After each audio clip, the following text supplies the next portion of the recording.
Salam alaikum. Donc je vous propose ici une application scientifique qui concerne une imprimante à jet d'encre continue qui traduit l'effet d'un champ électrique uniforme sur des particules chargées d'encre. Alors ici, on va se servir de cet effet-là pour faire ces enregistrements de date de péremption sur une boîte de médicaments, par exemple. Alors ici, on vous donne le principe, le schéma de principe d'une imprimante à jet d'encre continue. Donc ici, par le bus sort des particules d'encre chargées électriquement. Donc on suppose qu'ils portent des charges négatives. Et vous avez ici le déflecteur, donc l'outil pour dévier le mouvement de ces particules. On voit bien ici que on a une trajectoire qui n'est pas rectiligne, bien entendu. Donc ici, des plaques, si on suppose que le champ ici uniforme est dirigé vers le bas, donc on aura une déflexion selon l'axe vertical. Ici, vous avez le point d'impact, donc c'est le support d'impression. Et ici, on a un point ici, S, ça concerne le point de sortie du déflecteur. C'est-à-dire que le champ E règne uniquement dans cette zone. Alors, bien entendu, on a ici deux choses, c'est que les frottements dus à l'air sont négligés et, bien entendu, à chaque fois qu'on a affaire à un champ électrique, on néglige le poids de la particule. Donc ça, c'est négligé devant la force électrique. Et donc ici, on aura action d'une seule force qui est la force électrique. Donc les questions vont bien sûr porter sur le point de sortie, la durée pour parcourir ce déflecteur-là, le point d'impact et cette déviation-là qui va être en relation avec la taille de l'impression. C'est-à-dire, plus cette déviation est importante, plus la taille d'impression sera grande. Alors, voilà les données de l'exercice. Vous allez faire un mouvement de particules chargées dans un champ électrique supposé uniforme, et le référentiel d'étude, c'est un référentiel terrestre qu'on suppose galiléen. Donc galiléen, vous avez la seconde loi de Newton qui va s'écrire facilement, Fe est égal à ma. Bien sûr, ça c'est Q fois le champ. Donc ça c'est la seconde loi de Newton. Puis une série de données, ce qui importe, c'est que vous avez affaire à un champ uniforme, donc là sa direction, son intensité et la charge de la goutte d'encre avec une masse, vous voyez c'est très négligeable, ce qui fait que le poids est négligé. Et vous avez ici la vitesse initiale d'entrer dans la zone où règne le champ électrique et la distance qui sépare le déflecteur et le support d'impulsion. C'est Et vous voyez ici la hauteur moyenne d'un caractère imprimé. C'est 3 mm. Donc ça c'est pour discuter. Donc on va, en suivant la résolution d'exercice, on va trouver une taille d'impression et on va la comparer avec cette taille moyenne pour voir est-ce que le résultat est conforme ou non. Alors voilà le schéma de la trajectoire suivie par la gouttelette d'encre. Donc bien sûr dans la zone où règne le champ électrique, on va montrer que cette trajectoire-là, c'est effectivement une portion de parabole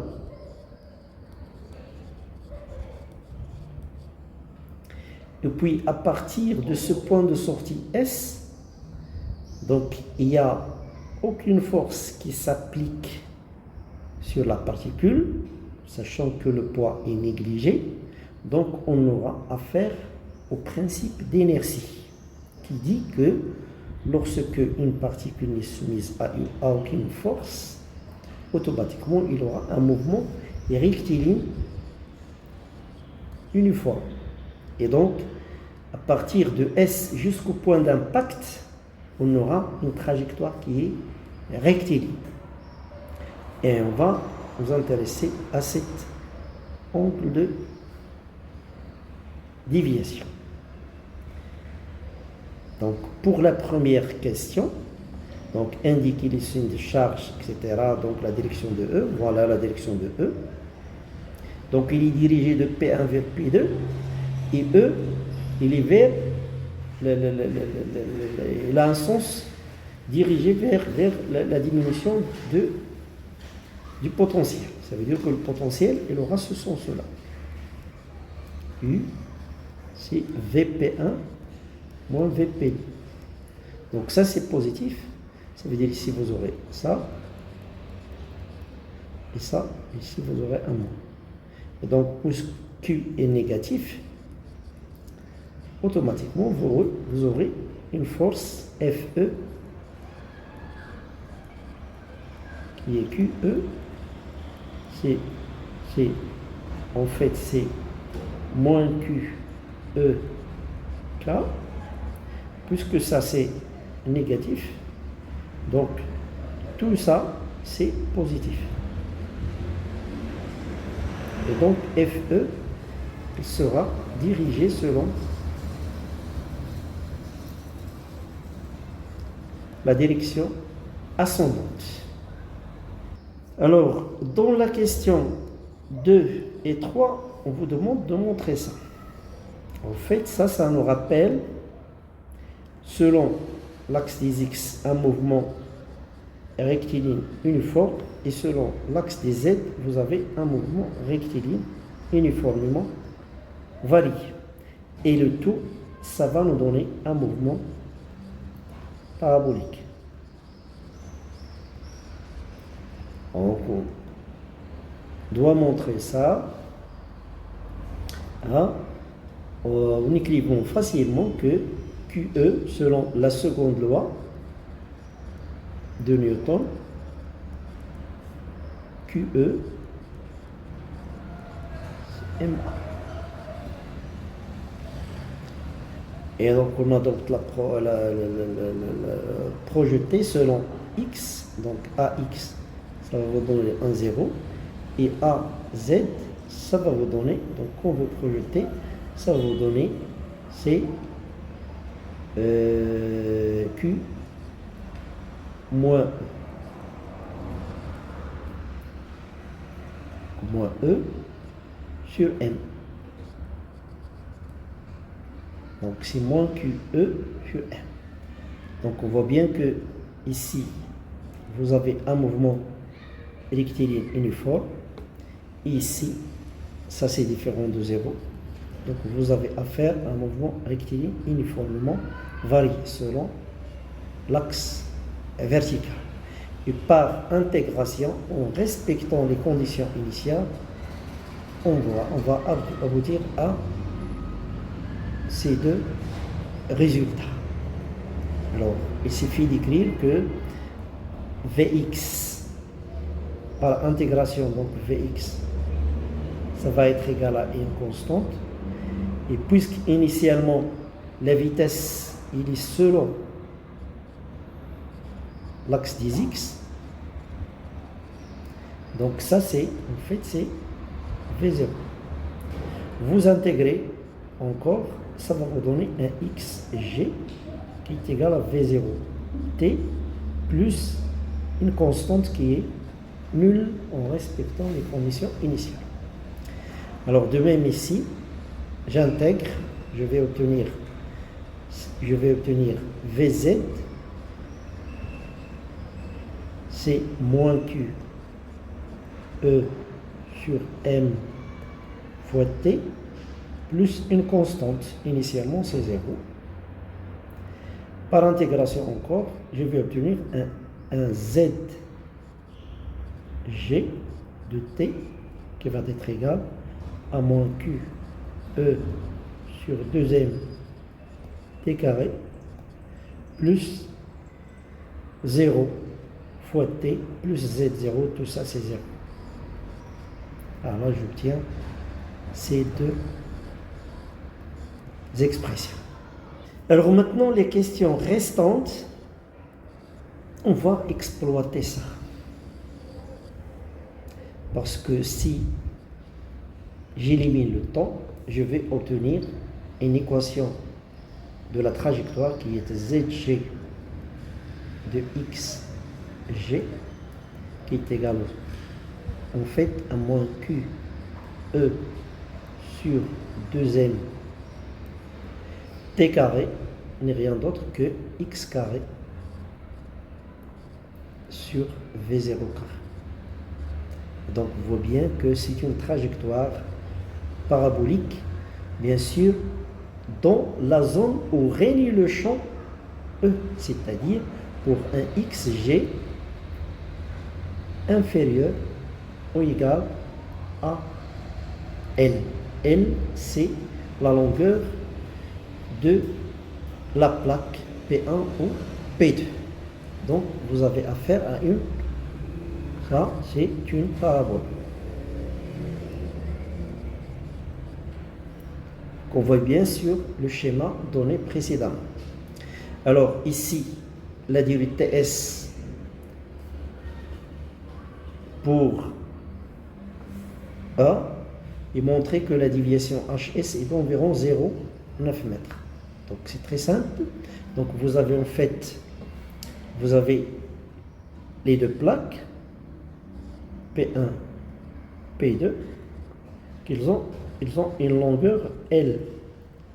Ça c'est O et ça c'est longueur L. Donc c'est TS, ça va être en fait à XG qui est en fait L sur la vitesse V0. Alors pour les questions Q4, 5, 6, donc ça concerne en fait cette déviation. Donc une fois déterminé que TS, la durée de parcours dans la zone où règne le champ E, une fois trouvé que c'est en fait c'est L sur V0, donc on peut déterminer cette déviation HS. En fait HC c'est quoi? En fait c'est Z G de S, et ça c'est égal à moins Q E sur, je peux utiliser ça, donc moins Q sur 2m ts carré. Et ça, c'est égal en fait à moins q e sur 2m L carré sur V0 carré. Donc ça c'est. Et pour la question suivante, on vous demande de déterminer les composantes de cette vitesse à la sortie des déflecteurs. Donc Vs, il aura deux composantes. Une composante horizontale qui est V0. Ça c'est V0 parce que le mouvement est uniforme selon cet axe et selon la direction des Z, vous aurez une vitesse qui en fait est égale à, ça c'est Vs Y, Vs Z, c'est en fait c'est moins QE sur M, ça c'est l'accélération, qui multiplie par TS, qui est en fait L sur V0. Donc il y a deux composantes, celle-là et celle-là. Et donc on peut remonter dans la question suivante 6 à cette déviation alpha, en écrivant que tangente de alpha, c'est en fait Vs Z sur Vs X. Et donc ça va nous donner en fait, c'est moins Q E sur M L sur V0 carré. Donc vous voyez, on a exploité l'équation du mouvement parabolique, les résultats obtenus lorsque le champ est appliqué à une particule chargée. Dans la question 7, on vous demande de déterminer la taille de l'impression, c'est-à-dire IH'. Alors comment on le détermine? Donc en fait on a cette déviation, donc tangente alpha, on a ça, c'est en fait c'est IS' sur la distance séparant le déflecteur et l'écran d'impression. Donc on a cette expression là, on l'a déjà déterminée. En fait ça c'est moins Q E sur M V0 carré fois L. Ça en fait c'est, on a dit ici Vs Z sur Vs X. Bon, Vs Z c'est moins Q sur M fois L sur V0 et on divise par V0. Donc on a ça, tangente alpha. Et ce IS' est en fait toute la déviation, donc c'est IH' moins ça, c'est-à-dire moins ZS. En ZS, on l'a déjà eu précédemment. Donc je peux tirer en fait IH', ça va être égal à ZS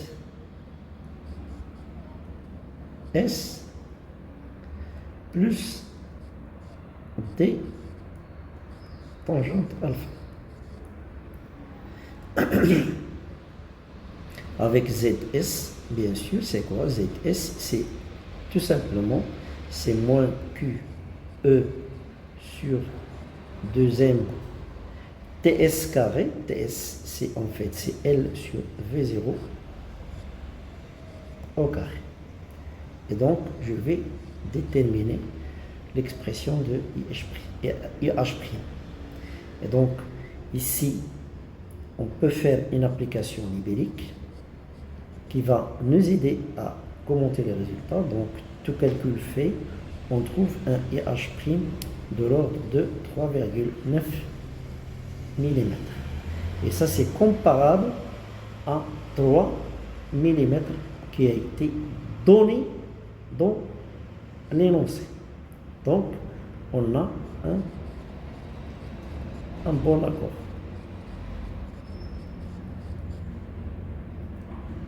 Et donc, une façon d'augmenter, par exemple, cette taille-là, bien, on peut l'augmenter en augmentant cette distance qui sépare le déflecteur et l'écran, par exemple.